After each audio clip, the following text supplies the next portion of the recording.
Hi all, ಇದು Monday mini blog ಆಗಿರುತ್ತೆ. ಇವತ್ತು ಬೆಳಗ್ಗೆ ಬೇಗ ಎದ್ದು ಬಾಕ್ಲಿಗೆ ನೀರು ಹಾಕಿ ರಂಗೋಲಿ ಬಿಡ್ತಾ ಇದ್ದೀನಿ.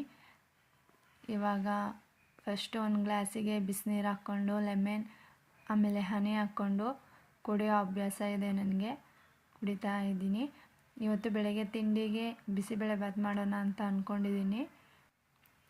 ಬಿಸಿಬೇಳೆಭಾತ್ ಮಾಡೋದು ಹೇಗೆ ಅಂತ ನಾನು ಅಪ್ಲೋಡ್ ಮಾಡಿದ್ದೀನಿ ಆಲ್ರೆಡಿ. ಲಾಂಗ್ ವಿಡಿಯೋ ಇದೆ ಯೂಟ್ಯೂಬಲ್ಲಿ, ಸರ್ಚ್ ಮಾಡಿ ನೋಡಿ.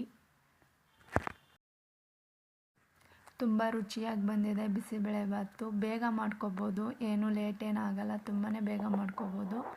ನಮ್ಮ ಬಂಗಾರಿ ಎದ್ದಿದ್ದಾಳೆ, ಅವಳನ್ನ ಎತ್ಕೊಂಡು ಆಟ ಆಡಿಸಿ ಸ್ವಲ್ಪ ಅವಳ ಜೊತೆ ಟೈಮ್ ಪಾಸ್ ಮಾಡಿ ನಮ್ಮ ದೊಡ್ಡ ಮಗಳಿಗೆ ರೆಡಿ ಮಾಡ್ತಾ ಇದ್ದೀನಿ. ರೆಡಿ ಮಾಡಿ ಅವಳಿಗೆ ಜಡೆ ಎಲ್ಲ ಹಾಕಿ ಸ್ಕೂಲಿಗೆ ಕಳಿಸ್ಬೇಕು. ನಮ್ಮ ಹಸ್ಬೆಂಡ್ಗೆ ಹಾಗೆ ಟಿಫನ್ ಪ್ಲೇಟಿಗೆ ಹಾಕ್ಕೊಡೋಣ ಅಂತ ಪ್ಲೇಟಿಗೆ ಹಾಕ್ಕೊಡ್ತಾ ಇದ್ದೀನಿ. ಅವರು ಇವಾಗ ತಿಂಡಿ ಮಾಡಿಕೊಂಡು ನನ್ನ ಮಗಳಿಗೂ ಡ್ರಾಪ್ ಮಾಡ್ತಾರೆ. ಅವರೇ ಸ್ಕೂಲಿಗೆ ಕರ್ಕೊಂಬಂದು ಅವರೇ ಬಿಟ್ಟು ಹೋಗ್ತಾರೆ. ಮತ್ತೆ ಮಧ್ಯಾಹ್ನ ನಾನು ಪೂರ್ತಿ ಬ್ಲಾಗ್ಸ್ ಲಾಂಗ್ ವಿಡಿಯೋದಲ್ಲಿ ಮಾಡಿದ್ದೀನಿ, ಚೆಕ್ ಮಾಡ್ಕೊಳ್ಳಿ.